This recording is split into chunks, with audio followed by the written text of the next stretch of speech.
Thank you, Madam Speaker. Initially, I didn't prepare remarks, but I felt compelled. First, I want to thank my colleagues for having taken the time and the initiative to build into this resolution all the particulars that will serve as a great record for the people of Guam. Second, because I think this is an important step forward. This is a tool. Ma'am, this is a tool because it carries the full weight of an entire people, this jurisdiction. This is the communication from the people of Guam to, in this case, the United States Secretary of Education.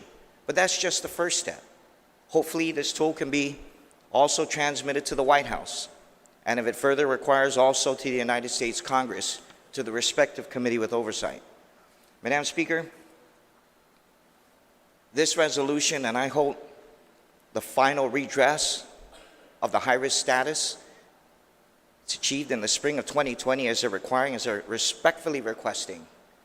But it's a long time coming, Madam Speaker. I was at the ground level with one of my colleagues here who served as a former chairman when the high-risk designee status was conferred upon the Department of Education.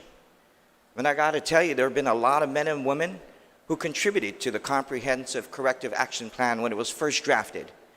Special thanks goes out to Lester Kuykendall, Al Urquiza, the late Louis Regis, Ike Santos then and Ike Santos now as part of the Federal Programs Division. And it just incenses me, Madam Speaker, that a mid-level organization would continue, would sustain these sanctions upon the people of Guam at great expense, in the millions. And again, I commend the leadership, the foresight, and the wherewithal of the Department of Education and everybody who's helped push them forward. Because this record that will be transmitted to the United States Secretary of Education is testament that we've established, that we've had the capacity, we've had the commitment and the resources to demonstrate, Madam Speaker, what this tells the people who have oversight through this third-party fiduciary is that we're very capable right here on Guam to conduct programmatic and fiscal review.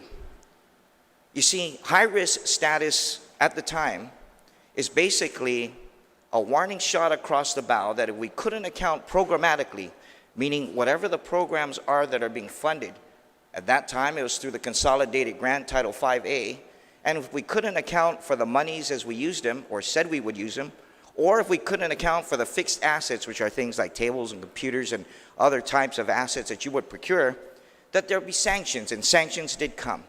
But we've come a very, very long way, thanks to the hardworking men and women of the Department of Education. So I just want to close out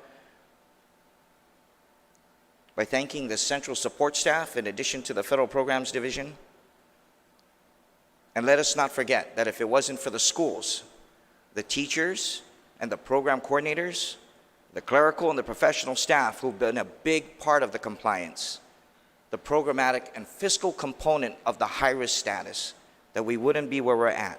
So my hat is off to the chairman, to the superintendent, and to our colleague, respective committee chair on education, for representing our people, and for, I hope, and I plead that my colleagues vote unanimously in support of this resolution, that they may have in their hands the voice and the full weight of this jurisdiction and the people of Guam. Thank you.